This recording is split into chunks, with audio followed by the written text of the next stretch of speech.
Hello everyone, welcome back to Access Academy, an online platform. So आज आपण त्याच्या पुढचा भाग म्हणजे काल आपण काय केलं होतं तर 3.3 वरची काही उदाहरणं बघितली होती. आज आपण काय करणार आहोत तर 3.4 गटाशी जुळणारं पद आपल्याला ओळखायचं आहे.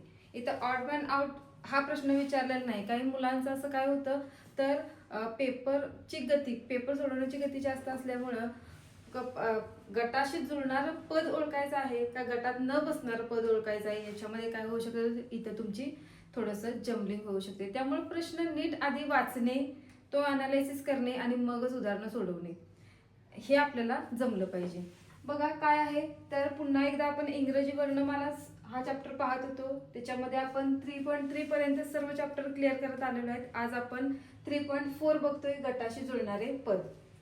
सांगितल्याप्रमाणे पुन्हा एकदा आपण काय करून घेतलंय तर आपली जी वर्णमाला आहे ती आपण मांडून घेतलेली आहे. A to Z लेटर मांडलेले आहेत आणि त्याला पर्टिक्युलर नंबर सुद्धा दिलेले आहेत. आता त्याच्यावरची काही उदाहरणं आहेत बघा, बोर्डवरती मी उदाहरणं मांडलेली आहेत. ती कशी सोडवायची ती बघूया आपण. बघा पहिलं उदाहरण आहे की प्रश्न पहिल्यांदा काय तो बघा, पुढील उदाहरणातील गटाशी जुळणारे पद कोणते आहे ते आपल्याला पर्यायातून निवडायचं आहे. आणि त्यासाठी आपल्याला काही उदाहरणं दिलेली आहेत. त्यातलं पहिलं एक्झाम्पल काय आहे बघा तर BYDWFU हा एक गट दिलेला आहे तुम्हाला आणि त्याचं तुम्हाला काही इथे दिलेलं आहे, ऑप्शन दिलेले आहेत आणि या ऑप्शन मधून या गटाशी जुळणारं यातलं एक पद आपल्याला ओळखायचं आहे. आता कशा पद्धतीने हे सोडवायचं बघा, सोडूया आपण. आता बी आणि वाय बघा यांची पोझिशन काय आहे किंवा यांचं स्थान कुठं आहे ते पहिल्यांदा आपण बघूया. बघा बी इथं आहे आणि बरोबर त्याच्याच खाली वाय आहे. म्हणजे इथं ह्या पद्धतीचा आकृतिबंध तयार झालेला आहे.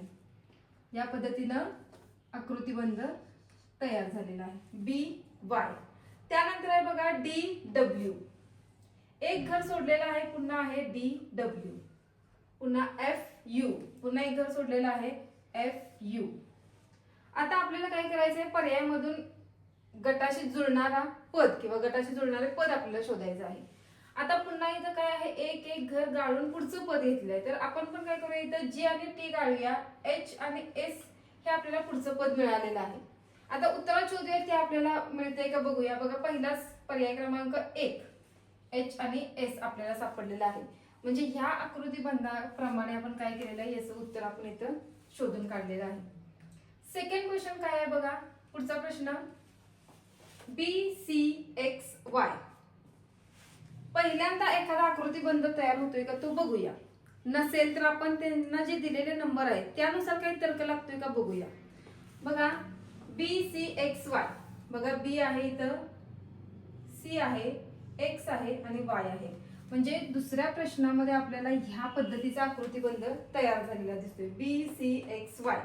B नंतर लगेच C आहे, त्यानंतर X आणि Y. म्हणजे पहिल्यांदा ही डायरेक्शन आहे आणि त्यानंतर ही डायरेक्शन दिलेली आहे आपल्याला. त्यानंतर बघा IJQR, IJQR. त्यानंतर आहे KLOP, बघा इथं KLO आणि P.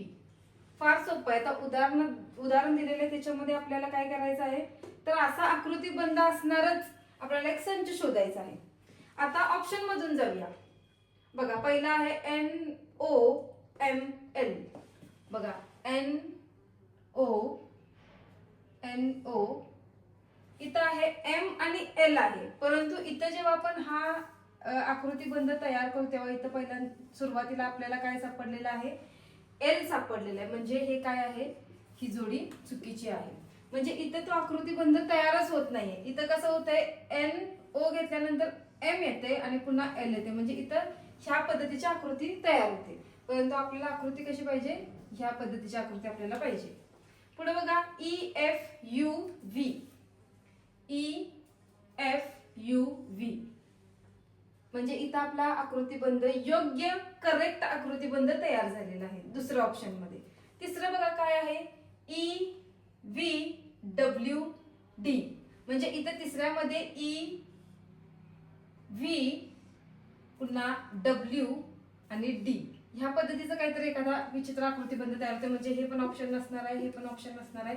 पर्याय क्रमांक 2 हेच बरोबर आहे, कारण आपल्याला इथं हा आकृतीबंध सापडलेला आहे. पुढचं उदाहरण आपण पुढचं जे पर्याय तो का सोडून बघितला, कारण त्या पद्धतीचा आकृतीबंध तयार होतोय का, म्हणून जस्ट मी काय केलं तर तिसरं जो ऑप्शन आहे तो मी सोडवण्याचा प्रयत्न केला, परंतु तो आकृतीबंध जसा आपल्याला पाहिजे तसा तयार होत नाही. म्हणून पुढे न जाता आपण काय करूया, सेकंड जो ऑप्शन आहे आपला तोच आपला बरोबर आहे. तिसरं उदाहरण बघा काय आहे. तिसऱ्या उदाहरणामध्ये पुन्हा एकदा जर आकृतीबंध तयार होत नसेल तर आपण काय करायचं, त्याला जे दिलेले जे पर्टिक्युलर नंबर आहेत त्या नंबरवरून त्यांचं स्थान किंवा योग्य पद काढण्याचा प्रयत्न करूया. ए सी आणि एफ आहे. सी एफ बघा, सी एफ म्हणजे ह्या डायरेक्शन आपल्याला दिलेलं आहे. ए सी पुन्हा परत पाठीमागे आलेला आहे, म्हणजे सी आणि एफ याच्यामध्ये 2चा फरक दर्शवलेला आहे. ए आणि सी याच्यामध्ये 1चा फरक दर्शवलेला आहे. डी आणि एल म्हणजे फार मोठे फरक इथं आपल्याला जाणवतात. म्हणजे प्रत्येक लेटर जे आपण बघितले तर अगदी म्हणजे डिफिकल्ट इथं काय आहे तर त्यांचे फरक जाणवतात आपल्याला. मग आता काय करूया, थोडासा विचार वेगळा करून ह्यांचे जे आपल्याला नंबर दिलेले आहेत त्या नंबरवरून काय तर्क लागतोय का बघूया. बघा, सी चा नंबर किती आहे, 3 आहे. सी चा जो अनुक्रमांक आपण त्याला दिलेला आहे सी ला तो किती आहे, 3 आहे. आणि एफ चा किती आहे बघा, एफ चा 6 आहे. या दोघांची बेरीज केल्यावर किती येते बघा, 6 आणि 3 9. पुढे बघा ए आणि सी, ए चा नंबर किती आहे, 1 आहे. सी चा नंबर किती आहे, 3 आहे. या दोघांचं प्लस केल्यावर इथं आपल्याला आन्सर आलं 4. देन आहे डी आणि एल. डी चा नंबर 4 आहे प्लस डी चा नंबर, त्यानंतर एल आहे किती नंबरला आपला बघा, 12 नंबरला आहे. 12 आणि 4 13 14 15 16 आले बघा याचं उत्तर. आणि काय आहे बघा, आता इथं आपल्याला ह्या तिन्हीचं आपण अनुक्रमांकांची बेरीज केली आणि त्यानुसार आपल्याला 9 4 आणि 16. आता हे जे नंबर्स आहेत ते कुणाचे वर्ग आहेत का बघूया. तर 9 हा कुणाचा वर्ग आहे, 3 चा वर्ग आहे. 4 हा कुणाचा वर्ग आहे, 2 चा वर्ग आहे. आणि 16 कुणाचा वर्ग आहे, 4 चा वर्ग आहे. म्हणजे इथं काय आपल्याला सापडले तर वर्ग संख्या सापडलेली आहे. आता ह्या ऑप्शन मधनं आपल्याला असा पर्याय निवडायचा आहे की ती पण काय यायला पाहिजे, एखाद्या संख्येचा वर्ग संख्या आला पाहिजे. तर बघा पहिल्यांदा आपण एस टी घेऊया. आता आपल्याकडे पर्याय नाही, जोपर्यंत आपण काय करायला पाहिजे, सर्वांचं काय करायचं, अनुक्रमांक घेऊन त्यांची बेरीज करून त्याचा जर वर्ग संख्येचा नंबर आला तर तो काय आपला ऑप्शन बरोबर आहे. एस टी बघा, एस चा नंबर किती आहे इथं 19 प्लस टी चा नंबर किती आहे बघा, टी चा नंबर आहे 20. इथे किती आला, 39 नंबर आलेला आहे. हा कुणाचा आता वर्ग संख्या आहे का, तर नाहीये. 39 कुणाचाच वर्ग नाहीये.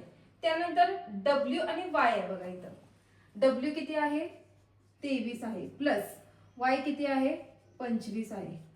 5 आणि 3 8 आणि 4 48 कुणाचा नंबर आहे का, कुठल्या संख्येचा वर्ग आहे का 48, तर इथं पण तो कुठल्याही संख्येचा वर्ग नाहीये.